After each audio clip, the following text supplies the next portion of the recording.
मुंबई के सायन में स्थित प्रजापिता ब्रह्मा कुमारी ईश्वरीय विश्वविद्यालय की सह संचालिका के रूप में राजयोगिनी माला दीदी जी निमित्त है। आपका जन्म 1957 में नागपुर, महाराष्ट्र में हुआ। बचपन से ही आप कला प्रेमी एवं पढ़ाई में विशेष रुचि रखते थे। आप सरल चित्त, निर्माण चित्त, हर्षित मुख, मृदुभाषी और आज्ञाकारिता आदि गुणों से भरपूर है। परमात्मा की खोज में आपको 1972 में यह ईश्वरीय ज्ञान प्राप्त हुआ। 1973 में आपने संस्था के मुख्यालय माउंट आबू में अव्यक्त ईश्वरीय मिलन मनाया एवं अलौकिक शक्तियों से भरपूर होकर आपने अपना जीवन ईश्वरीय सेवा में समर्पित किया। 1974 से नागपुर, अकोला आदि स्थानों पर सेवाएं देते हुए 1978 से सायन, मुंबई में आप अपनी सेवाएं दे रही है। आपको यज्ञ के आदि रतन ब्रजेंद्र दादी जी की विशेष पालना लेने का सौभाग्य प्राप्त हुआ। वर्तमान समय आप महाराष्ट्र जोनल इंचार्ज संतोष दीदी जी की सहयोगी बनकर मुंबई साइंस सेंटर की सह संचालिका के रूप में अपना योगदान दे रही है।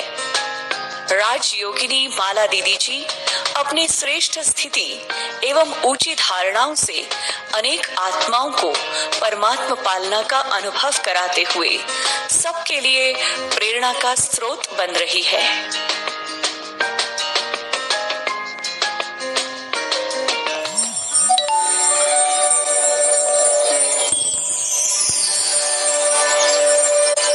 मुझे इस बात का हर्ष होता है कि जिस घर में मैंने जन्म लिया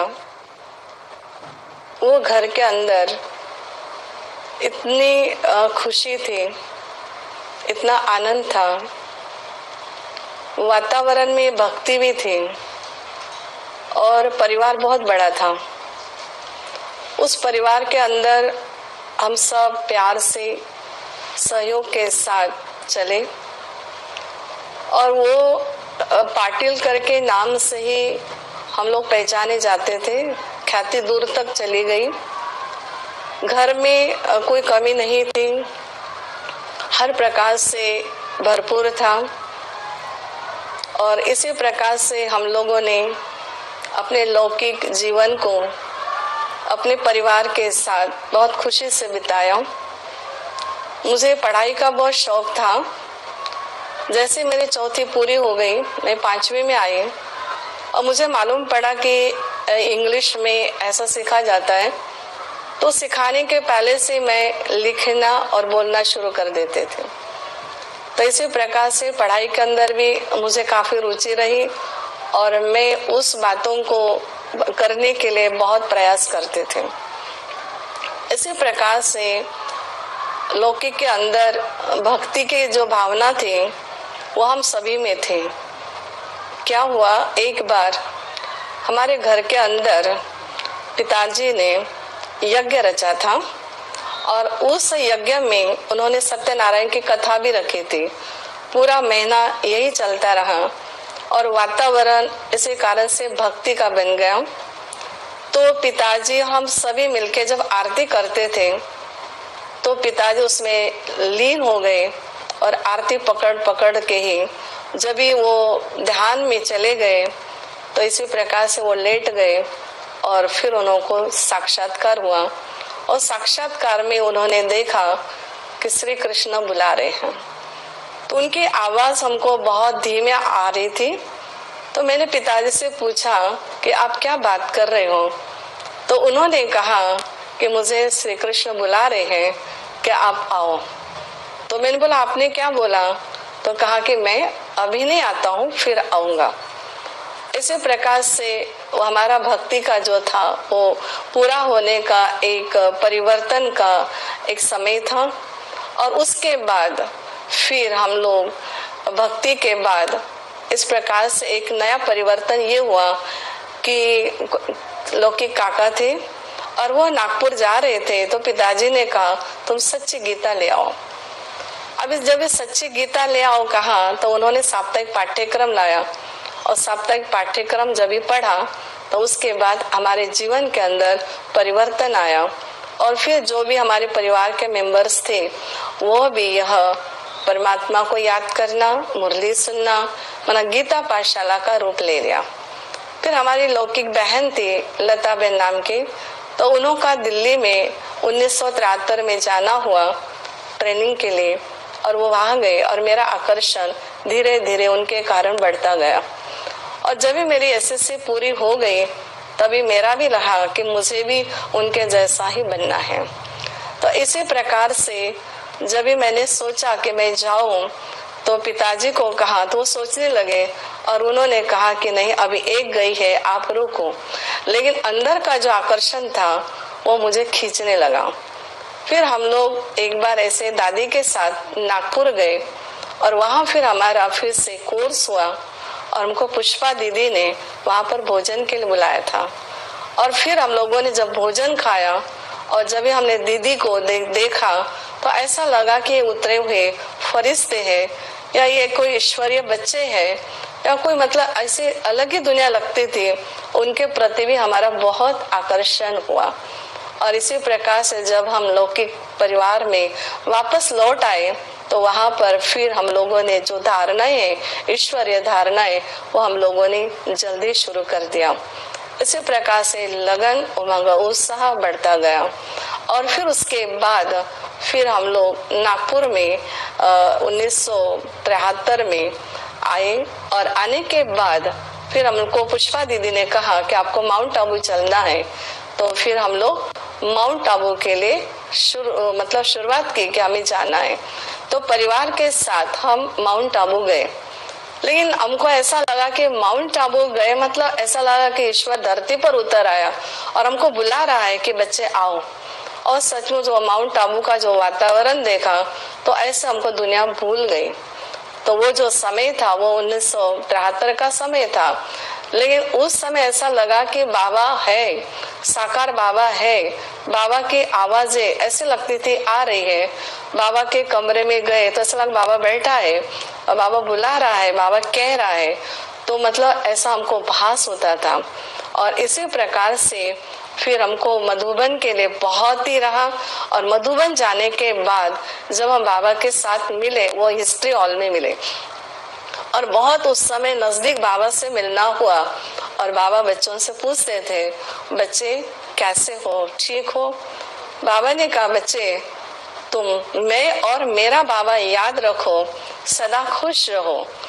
बच्ची तुम आगे से आगे बढ़ती जाएंगे, बस तुम खुशी में रहो।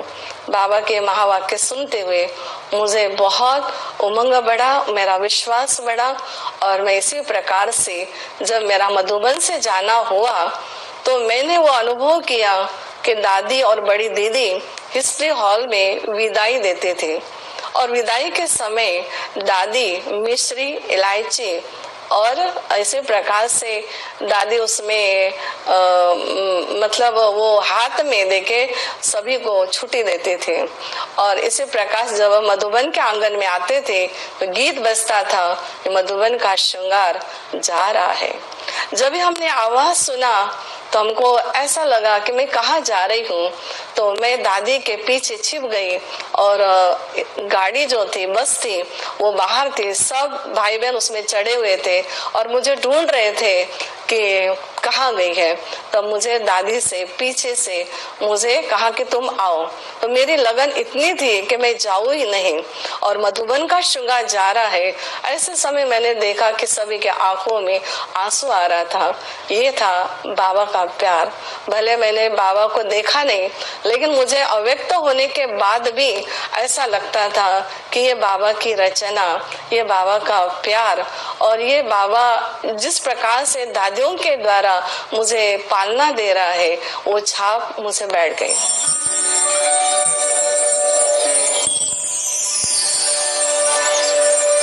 जैसे मैं वहां गई और वहां जाने के बाद घर पहुंची तो मेरा दिल नहीं लगता था और मुझे बस मधुबन याद आता था, मुझे दादी याद आते थे। एक बार मुझे याद है कि जब भी मुझे आना था नागपुर में, तब मैंने पिताजी को कहा कि मुझे वहाँ रहना है, तो उन्होंने खुले दिल से छुट्टी दिया और कहा भले रहो।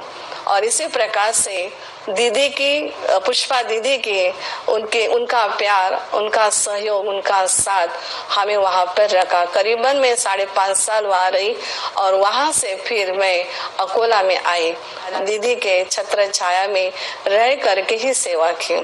लेकिन मेरे अंदर जो सेवा भाव था, वो सेवा भाव ने मुझे यहाँ पर जरूर पहुँचाया। क्या हुआ कि एक बार नागपुर में मेला हुआ था और उस मेले में ब्रिजेंद्रा दादी और निर्मल शांता दादी, रमेश भाई, उषा बहन, ये सब आए हुए थे, संतोष दीदी भी थे। तो उस समय ठंडी का समय था और वहां पर मुझे व्यवस्था के लिए ब्रिजेंद्रा दादी के वहां ही रहना था। तो मैं सिर्फ अकेली रजाई ही यूज किया और बाकी दादी को सबको दिया हुआ था। दादी ने मुझे देखा कि कहा अरे ये तो सिर्फ अकेली रजाई में ही है, इसको तो ठंडी भी लग रही होंगी और तकिया भी नहीं है। तो दादी उठ करके मेरे पास ले आए, कहा बच्ची ये ले लो। मैंने कहा नहीं दादी, मुझे नहीं चाहिए, आप रखो। तो मतलब दादी ने ये देखा कि इसके अंदर सभी की व्यवस्था करते हुए अपने आप को त्याग से ही खुश रही, परंतु किसी को कुछ कहा नहीं। तो दादी ने इस प्रकार से देखा और दादी ने कहा ये बच्ची तो बहुत अच्छी है, इन्हों को मैं अपने पास क्यों नहीं बुलाऊं। तो एक बार ऐसा हुआ जब हमारे मधुबन में भट्टी थी, हम सब भारत के टीचर्स बहनें गई थी और उनको जब भी टीचर्स बहनों को जब बहुत अच्छी तरह से दादियों ने, वरिष्ठ भाइयों ने जब क्लासेस किया, तो उस समय पर ब्रिजेंद्रा दादी भी थे। तो दादी ने कहा कि मुझे एक कन्या चाहिए।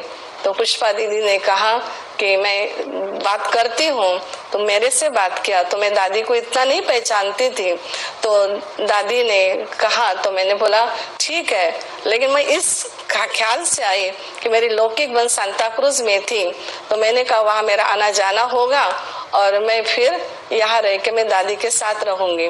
लेकिन मैं जब भी यहाँ आई, आने के बाद मैं लौकिक बहन के पास तो गई नहीं, लेकिन दादी के साथ ही मैं रही। लेकिन क्या हुआ कि मेरा जो आकर्षण जो सेंटर पर रहने का था, वो मेरी प्रकाश बनी दादी ही रही। क्योंकि जब एक बार मैगजीन आया था और राजकोट का था, रेडियो इंटरव्यू दे रही थी, जब मैं देखा दादी को, दादी के चेहरे पर वो मुस्कुराहट, दादी के हंसती हुई आंखें, और मैंने दादी का जो हाव भाव देखा, तो मैं बार बार वो चित्र देखती थी। और इसी प्रकार से मेरा तब से मुझे वो प्रेरणा मिली कि मैं सेंटर पर जाऊं और सेवा करूं। वास्तव में लौकिक में हमने कोई काम नहीं किए थे, क्योंकि हमारे घर में नौकर आदि थे, लेकिन हम जब सेंटर पर आए तो हमने अपने तन से और मन से सेवाएं भी इतनी की। हमारा संगठन नागपुर में बहुत बड़ा था, लेकिन मेरे अंदर एक रेस करने का एक नेचर है कि कोई भी अगर कोई अच्छा काम करता है तो मैं उसको फॉलो करके और रिफाइन करूं और उसमें आगे बढ़ूं। तो इसी प्रकार से हम वहाँ पर संगठन में भी यूनिटी के साथ और प्यार के साथ चले, और आज भी बहनें वो हमको याद करती है और वो संगठन मुझे भूलता नहीं है। और इसी प्रकार से हमने देखा कि दादियों के साथ भी रहते हुए आज मैं जो यहाँ हूँ, दादियों की छत्र छाया के कारण ही हूँ। मैंने देखा ब्रिजेंद्रा दादी के साथ मैंने 13 साल निकाले, लेकिन दादी ने मुझे जो सिखाया, तो वो यही सिखाया कि तुम ऑलराउंड बनो, सभी को सब कुछ आना चाहिए। और दादी हर बात सिखाती थी। दादी के साथ मेरा भी बहुत प्यार था। दादी को कोई तकलीफ न हो, इसलिए मैं कोई ना कोई प्रकार से कोशिश करती थी कि दादी को हर प्रकार से सहज ही हर चीज पहुंच सके। एक बार दादी ने मुझे कहा कि 15 दिन मुझे मधुबन के लिए जाना है, तुम तैयारी कर लो। बस मैंने तैयारी कर ली और दादी ने बस वही विश्वास रखा कि 15 दिन के हर प्रकार से मैंने तैयारी करके उनको दे दिया। दादी का नेचर ऐसा था कि दादी प्यार से ही हमें कायदे भी सिखाते थे और हर बात सिखाकर दादी ने हमारी स्थिति को अच्छा बनाया।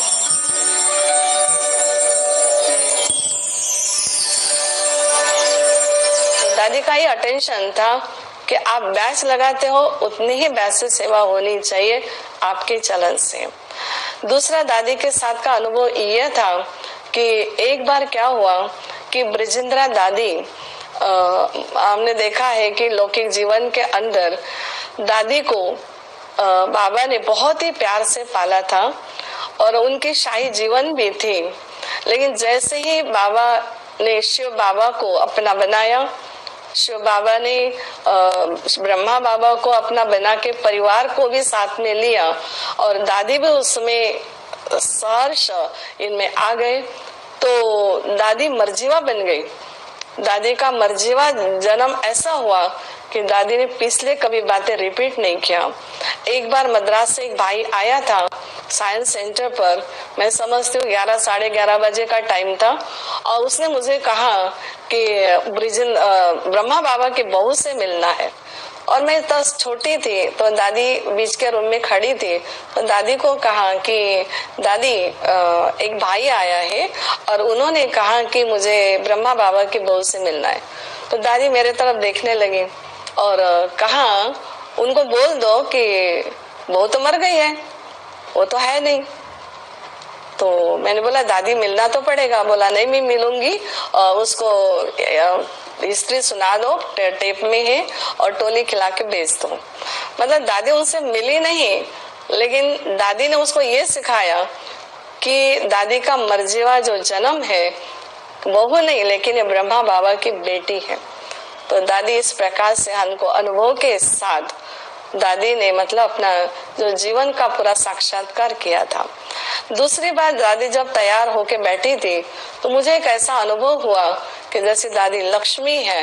एक सेकंड के लिए फील हुआ, फिर मैंने बोला दादी आप तो लक्ष्मी की तरह है। तो इसी प्रकार से दादी जी जो है वो हमको 13 साल के अंदर इतना मजबूत किया और इतना अच्छा किया कि दादी मुझे आज तक भी याद रहती है। हमारी ब्राह्मण जीवन की धारणाएं तो संपूर्ण पवित्रता ही है, परंतु उसमें संपूर्ण पवित्रता या संपूर्ण मंजिल वही हमारी है। और उसके लिए हमने देखा है कि जितना हो सके बहनों की जो ईश्वरीय मर्यादाएं है, जितना मर्यादाओं में रहो उतना फायदा है। कहा जाता है कायदे में फायदा है, और वो हमने साइंस सेंटर पर देखा है कि हर प्रकार से कैसे मर्यादाओं में चलना है वो हमने ब्रिजेंद्रा दादी से और संतोष दीदी से ही सीखा है। आज हम उसी ही धारणाओं पर इतने सालों से चले हैं, तो हमको ऐसा लगता है कि कोई भी बात होगी तो हम दीदी से पूछे बिगर नहीं करते। किसी भाई से बात करना है या कोई बात हुई है हम सुनाते जरूर है। तो मतलब हम मर्यादाओं की रेशा से हम कभी बाहर नहीं गए हैं, चाहे समंसा से हो, चाहे वाणी से हो, चाहे अपने चलन से हो, लेकिन हमको ये दादी की जो मर्यादा है, नियम है, वो जरूर याद रहे। और हमने जहाँ तक देखा है कि अव्यक्त मुरली का जो पुरुषार्थ है मुरली के आधार से, उस कारण भी हमारी अवस्था इन मर्यादाओं में टिकने के लिए बहुत सहयोग रहा है। तो इसी प्रकार से हमारा जीवन का अभी भी लक्ष्य है कि हम किस प्रकार से मजबूत होकर और हम औरों के लिए भी मर्यादा पुरुषोत्तम बन के उनके जीवन को भी हम मर्यादा में लाके उनको भी बनाए। और दूसरी बात, बाबा की प्रत्यक्षता करनी है तो उसके लिए मुझे अभी से हल्कापन का अनुभव करना चाहिए, क्योंकि सेवाएं है और सब बातें हैं, ये सब बातों को अभी समेटने का काम जरूर करना चाहिए। जितना जितना समेटते जाएंगे और सार में आते जाएंगे उतना उतना हम बाबा के समीप जाएंगे और विकराल परिस्थितियों से निकलकर सहज जगह पर हम अच्छी तरह से पहुंच पाएंगे। और मेरा ये सूक्ष्म पुरुषार्थ है कि मैं शरीर को संभाल के शरीर के साथ अभ्यास करते हुए अंत तक वो शरीर को अपने पुरुषार्थ से लेकर के और मैं उस संपूर्णता के मंजिल तक पहुंच सकूं और बाबा को मतलब जो भी मधुबन में पहुंचना है या जो सीन देखनी है या मैं उस समय पर ऐसे चलूं कि जिस समय पर कांटे से भी फूल से भी एकदम हल्का बाबा मुझे संभाल के घर ले जाए। बस मुझे अभी मतलब ये है कि हम बाबा के पास घर कैसे जाए और बाबा मुझे साथ दे, मैं अकेला न रहूं, हिसाब किताब किसके साथ न रहे, वो मुझे चुप्त करना है और सारी तैयारी करके रेडी रहना है।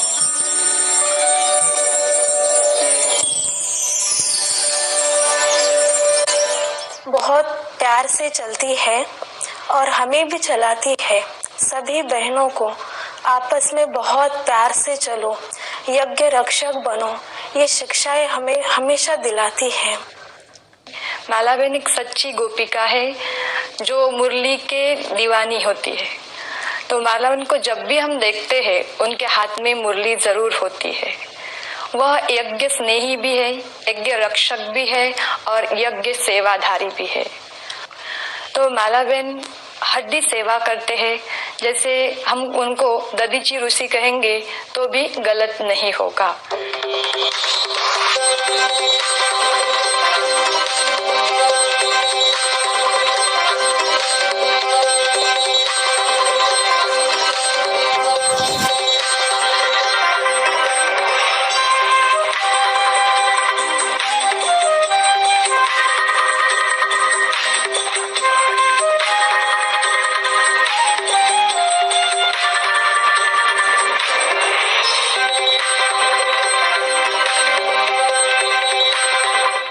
इतनी साल की तपश्चर्या और उन्हें जो किया हुआ त्याग, ये सब चीज देख के ऐसा लगता है कि ये अपनी बहुत बड़ी बहन है और बड़ी बहन माँ के समान होते हैं और वो अच्छी तरह से हम लोग को संभालते आते हैं। कभी भी कोई उनसे हमको रुसवा गिला कुछ भी नहीं हुआ है। जो भी हुआ है सब पॉजिटिव थिंकिंग उन्होंने दिया है। माला दीदी के साथ रहते हुए हमेशा अलर्ट, पंक्चुअल, वो पार्ट उन्होंने सीखा। हमें भी वही सिखाते रहते हैं। कोई बात आ गई, हम डिस्टर्ब हुए तो माला बहन हमें समझाती रहती है और उनकी ये बहुत अच्छी विशेषता है। दीदी भी बहुत हमेशा याद करते रहते हैं, वेस्ट को बेस्ट कैसे बनाए, ये इनके अंदर बहुत अच्छी विशेषता है।